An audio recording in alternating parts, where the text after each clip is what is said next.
दैनिक श्रृंगार doctor Lillian Stanley.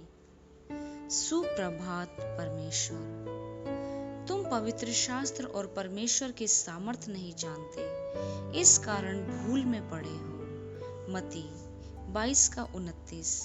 नया नियम कभी पुराना नहीं हो सकता है। नए वर्ष को भी पुराने होने की जरूरत नहीं। ये अंत तक नया रह सकता है। ये प्रतिदिन की सुबह हम सर्वोच्च परमेश्वर से वार्तालाप करें और उसकी सुने। एक खुशनुमा दिन वह है जब हम परमेश्वर की इच्छा अनुसार चलते हैं।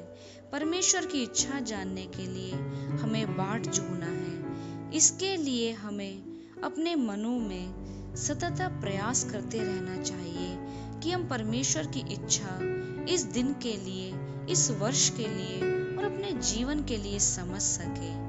यदि हम प्रभु को दिन भर के कार्य को विस्तार से बताएं और समर्पित करें तो हमें संभाल कर प्रभु चलाएंगे। मरियम के समान निर्गमन 15:21। समय निकालकर प्रभु की आराधना करें। बाइबल का प्रथम पृष्ठ खोलें और सृष्टिकर्ता के रूप में उसकी आराधना करें। अगला दिन अगला पृष्ठ खोलें। इस प्रकार हर दिन परमेश्वर की नए रूप में आराधना करने के विषय वस्तु की कोई कमी नहीं होगी। मरियम के समान प्रेरितों 2:4 आत्मा में प्रार्थना करने और अन्य भाषा बोलने में समय व्यतीत करें, क्योंकि हम नहीं जानते कि प्रार्थना किस रीति से करना चाहिए, परंतु परमेश्वर आप ही हमारे लिए और सबके लिए परमेश्वर की इच्छा के अनुसार विनती करता है। रोमियो 8:26 और 27। उस पापिनी स्त्री के समान परमेश्वर को उसकी सारी आशीषों के लिए धन्यवाद दें। लूका 7:37 से 50।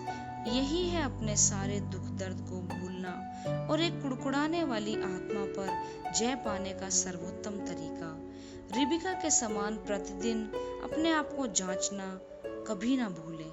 उत्पत्ति 25:22। परमेश्वर से कहे कि जो बातें आप अपने बारे में नहीं जानते उन पर प्रकाश डालें। आपको आश्चर्य होगा कि किस प्रकार प्रभु आपकी गुप्त बातों का सूक्ष्म निरीक्षण करके आपको बताएगा।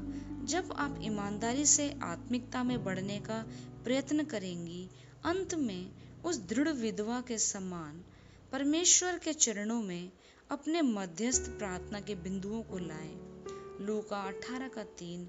एक प्रार्थना की डायरी बनाएं जिसमें सारे प्रार्थना के विषय लिखें। अखबार खोलें और विश्व में हो रही घटनाओं के लिए प्रार्थना करें। हमारी प्रार्थनाओं के द्वारा परमेश्वर इस जगत में कार्य करता है।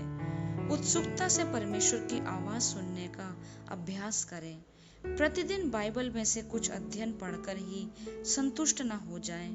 परमेश्वर से मांगें कि वो आपको अपने वचन के गुप्त रहस्यों को प्रकट करे। ऐसा समय चुने जब आपको कोई जल्दबाजी ना हो और आप शांति पूर्वक वचन पर मनन कर सकें।